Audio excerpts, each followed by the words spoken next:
ओ मंगलमस्तु। आप सबके हृदय में विराजमान परमात्मा को मैं नमस्कार करता हूँ। आप सभी का मंगल हो, आप सभी का कल्याण हो।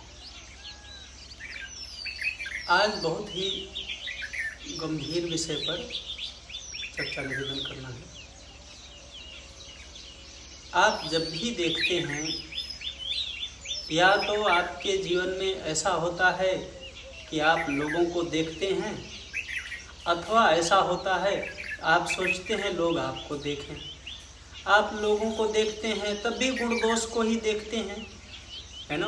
किसी के गुणों से आकर्षित होकर के उधर देखते हैं, अथवा किसी के दोषों को देख करके अपने में अभिमान लाते हैं कि मैं इससे अच्छा हूँ, यह मुझसे बुरा है, इस प्रकार से देखते हैं। अथवा आप जब दिखाना चाहते हैं ना अपने आप को, सजावट, दिखावट, बनावट तो आप जब अपने को दिखाना चाहते हैं तो अपने में कुछ गुणों का आरोप करके वही दिखाते हैं।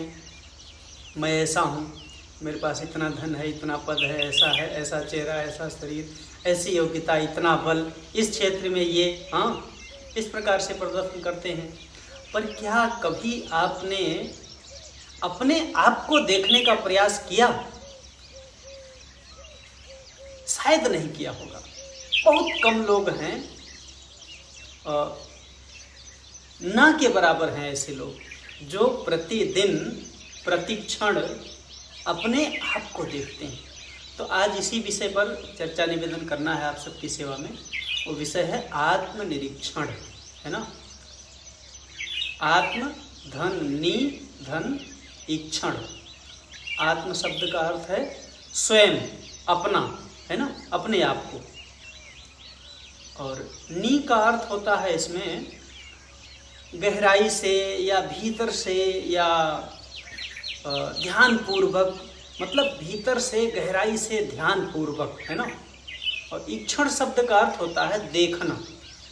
तो अपने आप को अपने भीतर से गहराई पूर्वक निरीक्षण करना मतलब देखना। परंतु ये जो आत्मनिरीक्षण है ना, आत्मनिरीक्षण का उद्देश्य क्या है? निर्दोषता और अपने ऊपर माने स्वयं पर स्वयं का नियंत्रण होना। स्वयं का नियंत्रण मतलब ज्ञान का नियंत्रण। ज्ञान का नियंत्रण मतलब सत्य ज्ञान का नियंत्रण, है ना। जो सत्य है उससे प्रकाशित हो आपका जीवन, अर्थात सत्य के विपरीत आपके जीवन में कोई कर्म ना हो, सत्य के विपरीत कोई मान्यता ना हो, और सत्य ज्ञान के विपरीत कोई चिंतन ना हो, सत्य के विपरीत कोई धारणा ना हो, सत्य ज्ञान के विपरीत कोई विश्वास ना हो, तब आप निरीक्षण वास्तव में कर रहे हैं, ऐसा कहा जा सकता है। एक बड़ी गंभीर बात है, जब तक आपके भीतर में सत्य को पाने की, सत्य को जानने की जिज्ञासा नहीं उत्पन्न होगी, प्रबल मांग नहीं जगेगी ना, तब तक आत्मनिरीक्षण करने की तो बात दूर है, उधर दृष्टि ही नहीं जाएगी कि आपको आत्मनिरीक्षण भी करना चाहिए। मतलब निर्दोषता की जो मांग है ना, निर्दोष होने की, सत्य पाने का अर्थ ही है कि निर्दोष हो जाना, है ना। अरे सत्य से दूरी क्यों है? क्योंकि जीवन में दोष हैं, विकार हैं। दोष और विकार ही तो आपको सत्य से विमुख कर रहे हैं। अथवा ये कह सकते हो ना कि सत्य की जो विमुखता है उसी को दोष और विकार कहते हैं।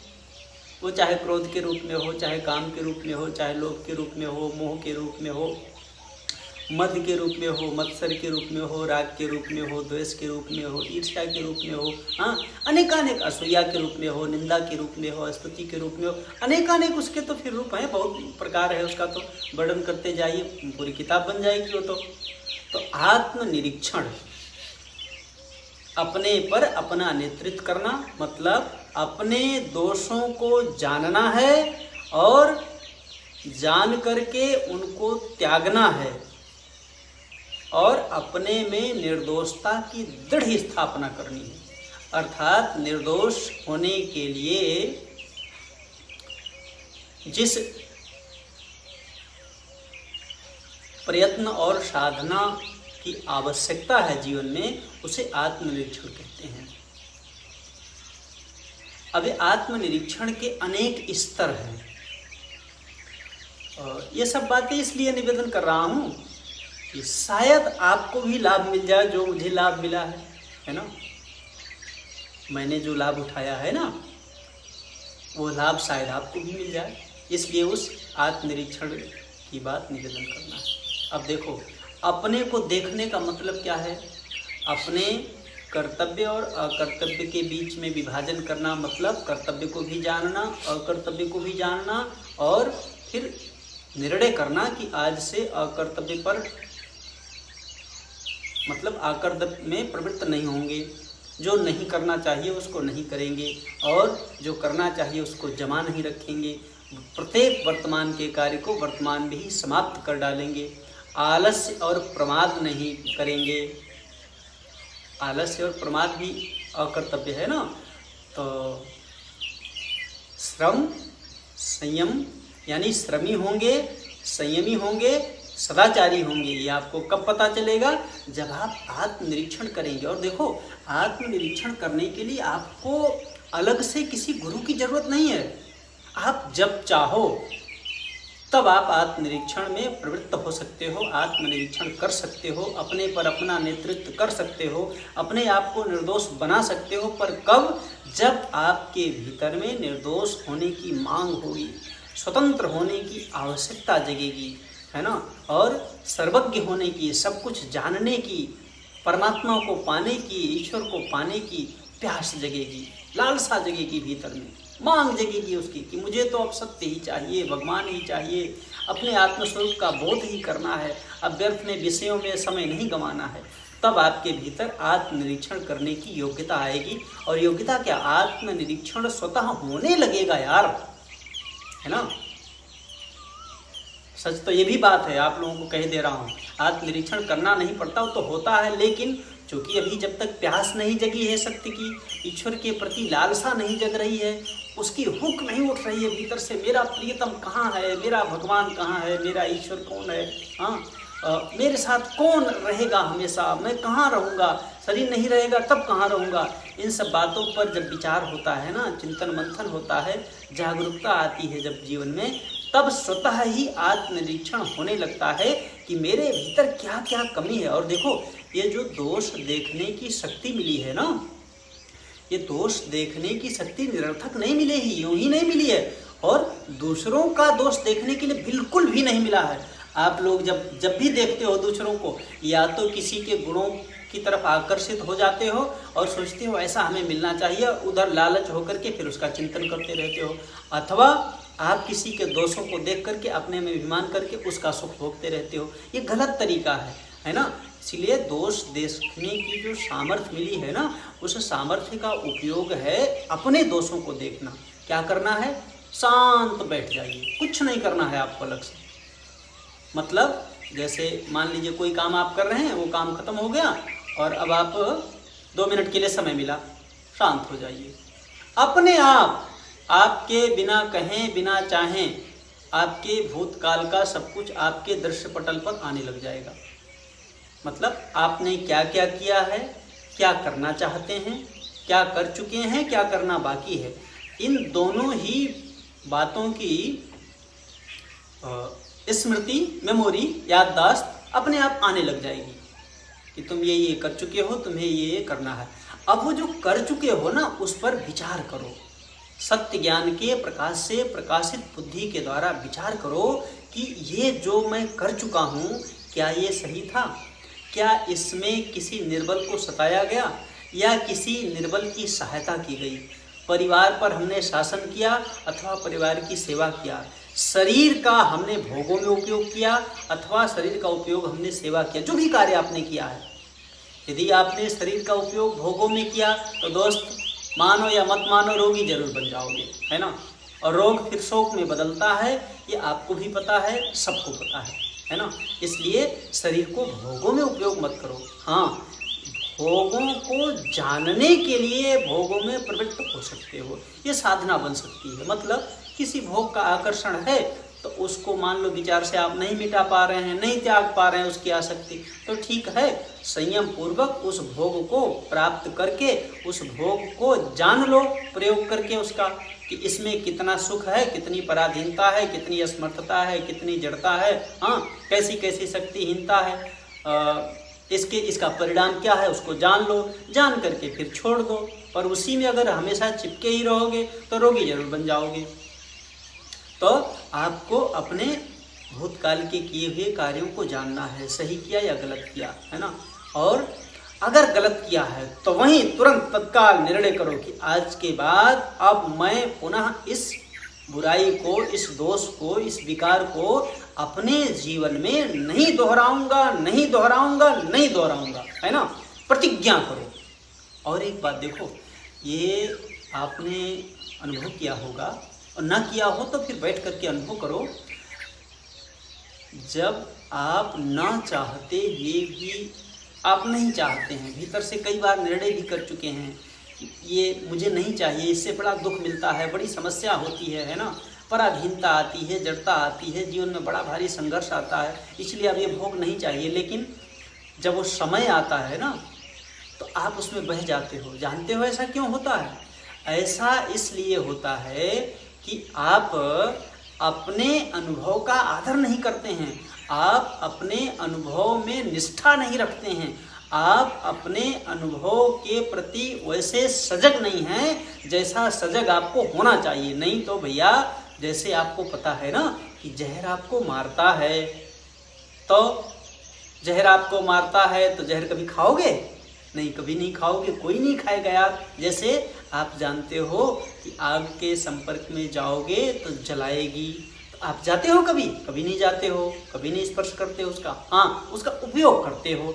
तो ऐसे ही भोग आपको रोग में ले जाने वाले हैं, शोक में ले जाने वाले हैं, मोह में फंसाने वाले हैं, आसक्ति उत्पन्न करने वाले हैं, राग द्वेष से आपके हृदय को जलाने वाले हैं। तो फिर आपको भोग में फंसना नहीं है, हाँ, उसका उपयोग करना है ना। भोग को भोगना नहीं है, भोग का उपयोग करना है। अब आप कहेंगे भोग का उपयोग क्या है, और तो वो आपको आत्मनिरीक्षण से पता चलेगा ना। आत्मनिरीक्षण करोगे तब आपको पता चलेगा भोग का उपयोग क्या है। अब भोग में फंसना क्या है? भोग का उपयोग का अर्थ है कि जिस भोग को आपने एक बार भोग लिया, आपने अनुभव कर लिया कि इतना सुख इसमें है और ये मुझे इसमें से वह सुख नहीं मिला जो मैं खोज रहा था, तो ये हो गया भोग का उपयोग। और अगर आपने भोग काल की उस सुख रूपता को पकड़ लिया, उस भोग से कितनी पराधीनता हुई, कितनी असमर्थता आई, कितनी जड़ता आई, हृदयहीन होना पड़ा, इन सब बातों को एक किनारे में कर दिया, माने सत्य ज्ञान का अनादर कर दिया, अपने अनुभव का अनादर कर दिया, तो पुनः आपके चित्त में उस भोग का संस्कार जमा होगा। और दोस्त, आप मानो या मत मानो, ना चाहते हुए भी अवसर पड़ने पर आप पुनः उसी भोग में डूब जाओगे, कोई तुम्हें रोक नहीं पाएगा, और उसी भूत भविष्य के चिंतन में फंसे रहोगे। देखो, भोग भोगना उतना खतरनाक नहीं है जितना खतरनाक भोग का चिंतन करना है। गीता में कहते हैं ना, संगात संजायते कामः, कामात् क्रोधो विजायते, क्रोधात् भवत् सम्मोहः, सम्मोहात् स्मृतिर्विभ्रमा, स्मृतिभ्रंशात् बुद्धिनाशो, बुद्धिनाशात् प्रणश्यति।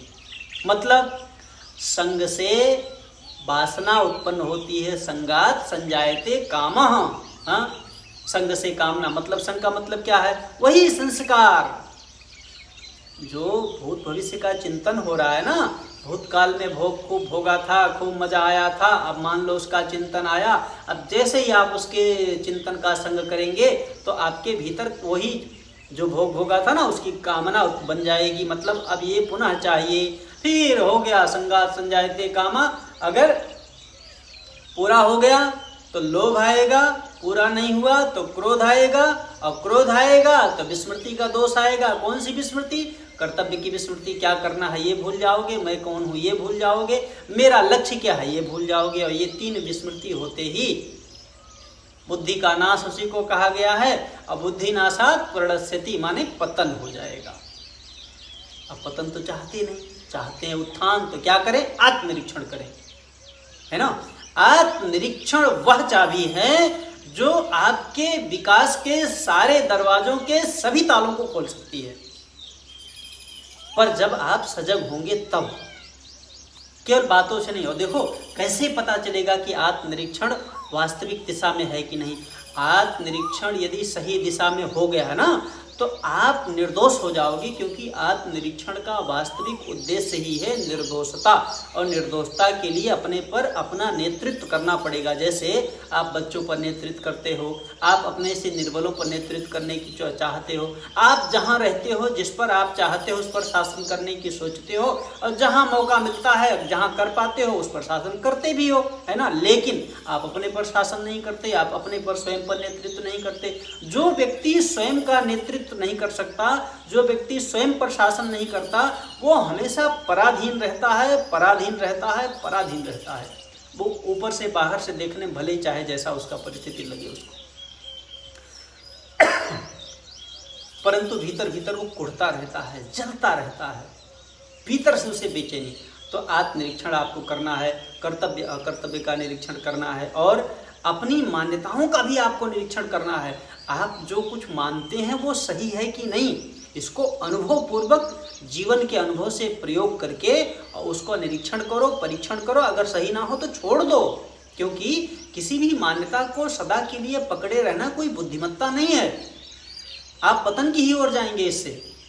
और कर्तव्य अकर्तव्य का निरीक्षण, अपने मान्यताओं का निरीक्षण, और अपने संकल्पों का भी निरीक्षण आपको करना है। कैसे?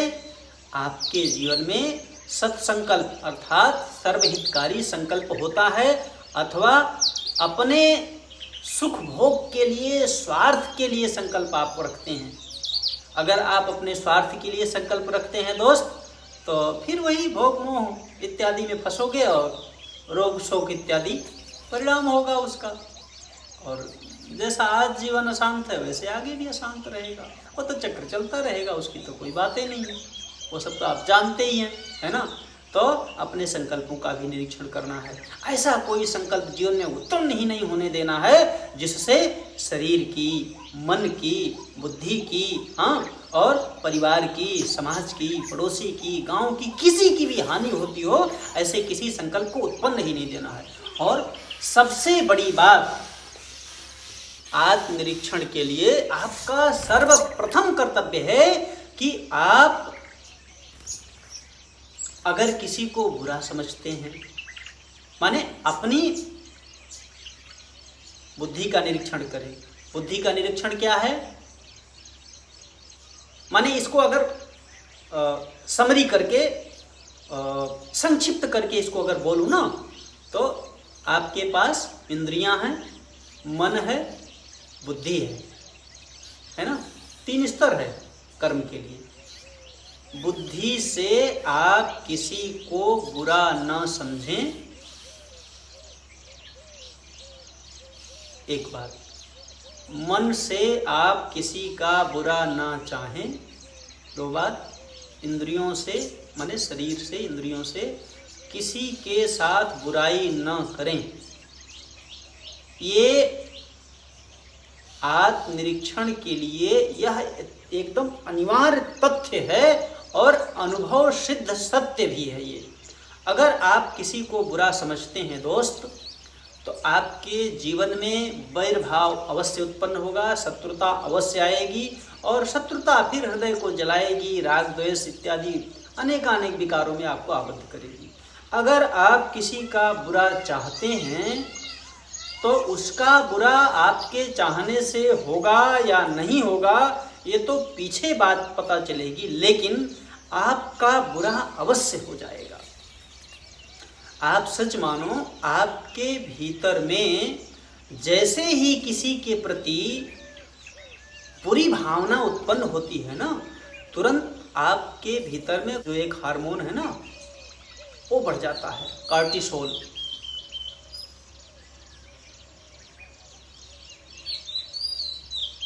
कई सारे ऐसे हार्मोन्स हैं आपके जीवन में। जैसे ही आप किसी को बुरा समझते हैं या किसी का बुरा चाहते हैं, आपकी प्राण शक्ति घटने लगती है, ये मतलब बाहर से दिखेगा नहीं आपको, परिणाम बाद में दिखाई देगा, परिणाम रूप में दिखेगा, ऐसे आपको नहीं पता चलेगा। हाँ, बहुत सजग होंगे तो पता चलेगा, लेकिन जब आप बहुत सजग होंगे तो किसी को बुरा समझेंगे ही क्यों, है ना।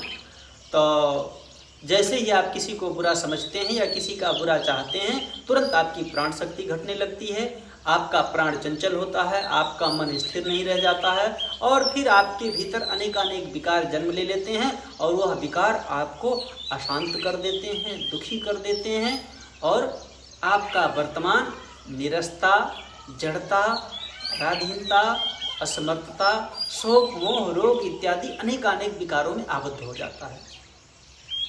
तात्पर्य वर्तमान सरस नहीं रह जाता। लेकिन जब आप आत्मनिरीक्षण करते हैं और देखते हैं कि नहीं, अब आज से मुझे किसी को बुरा नहीं समझना है, किसी का बुरा नहीं चाहना है, किसी के साथ बुराई नहीं करनी है, उसी समय आपके भीतर एक दैवी ऊर्जा का आविर्भाव होता है और आपका वर्तमान जीवन सहजता की ओर जाता है। क्योंकि देखो, किसी को बुरा समझने के लिए, किसी के साथ बुराई करने के लिए अब और किसी का बुरा चाहने के लिए भी तो शक्ति चाहिए। तो जो शक्ति उधर नहीं जाएगी, पर दोष दर्शन जब आप नहीं करेंगे तो स्वदोष दर्शन होगा, और जब आपको अपना दोष दिखाई देगा तो उस दोष को मिटाने की शक्ति भीतर में मौजूद है, हर आदमी के अंदर है, बस आप उसका उपयोग नहीं कर रहे हैं। तो जब आप उसका उपयोग करेंगे तो आपके भीतर की दोषों की निवृत्ति हो जाएगी, आपका यह जीवन निर्दोष हो जाएगा। और आप जानते हैं, निर्दोष जीवन में सत्य ज्ञान का प्रकाश तो रहता ही रहता है, आनंद भी रहता है, और समता रहती है, प्रसन्नता रहती है, निर्भयता रहती है, इत्यादि इत्यादि अनेक दिव्य गुण रहते हैं। सब बिना कुछ किए सहज प्रसन्नता, सहज आनंद की ओर आप बढ़ते हैं। आत्मनिरीक्षण, ये आत्मनिरीक्षण बड़ा अद्भुत है। अभी वक्तव्य भी बड़ा लंबा होता जा रहा है, अभी भी बहुत सारी बातें हैं मन मस्तिष्क में जो समय समय से आ रही हैं। अब बोलते रहेंगे तो फिर बोलते ही रह जाएंगे और ये वक्तव्य भी बहुत लंबा हो जाएगा। और अब आपके भीतर अगर, हाँ, एक और बात कह दें कि आप शाम को बैठ जाएं सोने से पहले, सोने से पहले बैठ करके अपने दिन भर के कार्यों को देखें, निरीक्षण करें, क्या क्या सही किया, क्या क्या गलत किया। अगर कुछ गलत किया हो तो निर्णय करो कि आज से नहीं करेंगे, और अगर कुछ सही हुआ है तो यदि भगवान को मानते हो तो परमात्मा को समर्पित कर दो कि हे परमात्मा, आपके शरीर, मन, बुद्धि, इंद्रिय आदि के द्वारा जो कुछ किया गया वो सब आपको समर्पित है, इसका फल मुझे नहीं चाहिए, आप जिसे चाहो दे दो, हमें तो बस केवल आपका प्रेम चाहिए, है ना। इस प्रकार प्रार्थना करो, और प्रार्थना करते करते फिर सो जाओ, और निर्णय भी करो, और भगवान से ये भी प्रार्थना करो कि हे प्रभु, ये जो बुराई मुझ में आ गई है, जो दोष आ गया है, इसको त्यागने की शक्ति दे दो, और निर्णय करो कि अब पुनः इस प्रकार की गलती हम नहीं करेंगे। इस प्रकार से जब आप धीरे धीरे आत्मनिरीक्षण करते जाओगे, अपने पर अपना नेतृत्व करते जाओगे, अपने दोषों को छोड़ते जाओगे, अपने ऊपर न्याय का प्रयोग करते जाओगे, है ना, तो एक दिन आप निर्दोष हो जाओगे। और जैसे ही आपके भीतर निर्दोषता आएगी, आपका चित्त शांत हो जाएगा। चित्त के शांत होते ही आप इस शरीर से, माने ये जो 5 भौतिक ढांचा है ना, धरती, जल, वायु, अग्नि, आकाश का, इंद्रिय, मन, बुद्धि इत्यादि, अहंकार इत्यादि का जो ये सब ढांचा है ना, ये आप इससे अलग हो जाओगे, माने असंग, माने छूट जाओगे। वो धीरे धीरे प्राण जो है ऐसे ऊपर को उठेगा और अचानक जो है ये शरीर खो जाएगा, और बस एक सत्य ज्ञान का प्रकाश रहेगा, वो आत्म तत्व रहेगा, वो आपका स्वरूप ही है। वो अब वो कैसा है, वो बड़ा विचित्र है, उसमें इतना रस है, इतनी मादकता है कि कोई कह नहीं पाएगा, वो अद्भुत है। उसमें प्रवेश सबका हो सकता है, पर कब? जब आप आत्मनिरीक्षण करो और अपने दोषों को जानो, जान करके उनको छोड़ो, है ना, और कर्तव्य के पालन में श्रम, संयम, सदाचार पूर्वक लग जाओ। आशा करता हूँ कि ये वक्तव्य आपको जरूर अच्छा लगेगा, और ना अच्छा लगे तब भी कमेंट करना कि ये बकवास बातें हैं, है ना। हो सकता है आपकी बुद्धि में अच्छा न लगे भाई, क्योंकि बहुत से लोग हैं जिन्हें सत्य प्रिय नहीं है, तो आपको अच्छा नहीं लगे तो आप तर्क भी कर सकते हो, प्रश्न कर सकते हो।